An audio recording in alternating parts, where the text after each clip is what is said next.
Welcome to my channel. ఈరోజు మనం తెలుసుకోబోయే రెసిపీ డ్రై ఫ్రూట్ స్మూదీ. దీనికోసం నేను ముందుగా 2 స్పూన్స్ ఆఫ్ బ్లాక్ కిస్మిస్ తీసుకుంటున్నాను.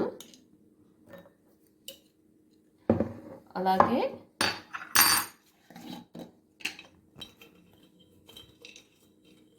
మూడు వాల్నట్స్ తీసుకుంటున్నానండి.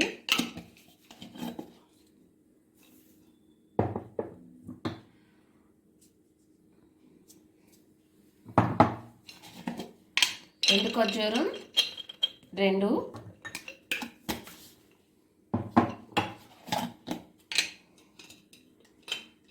అంజీరాలు 2,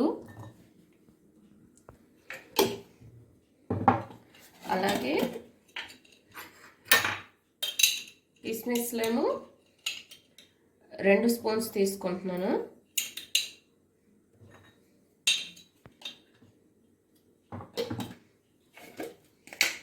జీడిపప్పులేమో 1 స్పూన్ తీసుకుంటున్నాను.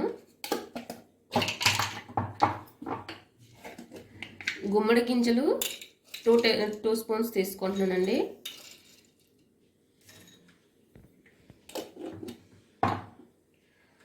అలాగే అవిసెలు 1 స్పూన్ వరకు వేసుకుంటున్నానండి.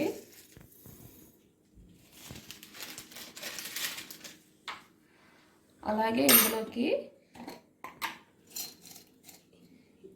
ఇలాచి 1 వేసుకుంటున్నాను. ఇది పూర్తిగా ఆప్షనల్, మీకు నచ్చితే వేసుకోవచ్చు, లేదంటే స్కిప్ చేసేయచ్చు. ఇలాచి 1 వేసుకుంటున్నానండి. అలాగే బాదం నానపెట్టి 12 బాదం విడిగా నానపెట్టానండి. వీటిని 8 గంటలు నానపెట్టి వాటర్లో నానపెట్టి ఉంచి అవి బాగా నానిన తర్వాత పాలు యాడ్ చేస్తూ మిక్సీ పడుతున్నానండి. ఇది 12 గంటలు నేను 8 గంటలు నానపెట్టి తీసుకున్న డ్రై ఫ్రూట్స్ మిశ్రమం ఇది. దీన్ని పాలు యాడ్ చేస్తూ మిక్సీ పట్టేసి తీసుకోవడమేనండి. ఈ 8 గంటలు నానపెట్టిన మిశ్రమాన్ని మిక్సీ పట్టుకుందాం. ఇందులో వేసుకుంటున్నాను. అలాగే 8 గంటలు నానబెట్టిన పొట్టు తీసి కడిగి శుభ్రం చేసుకున్న బాదం పప్పులు, వీటిని ఒకసారి మిక్సీ పట్టుకుందాం.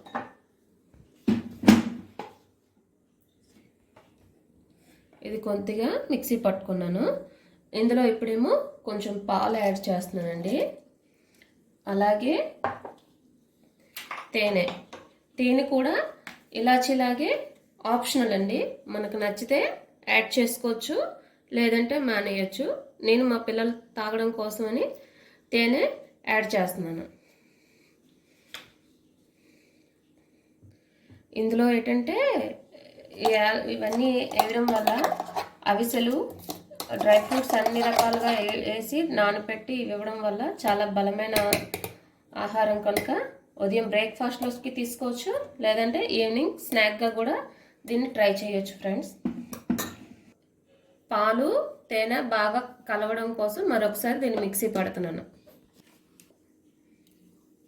ఇదండి ఫ్రెండ్స్, రెడీ అయిపోయింది స్మూదీ. ఇదైతే నేను చేసే క్వాంటిటీ, నేను తీసుకునే దీన్ని బట్టి ముగ్గురికి అయితే సరిపోతుందండి. Thank you friends watching my video.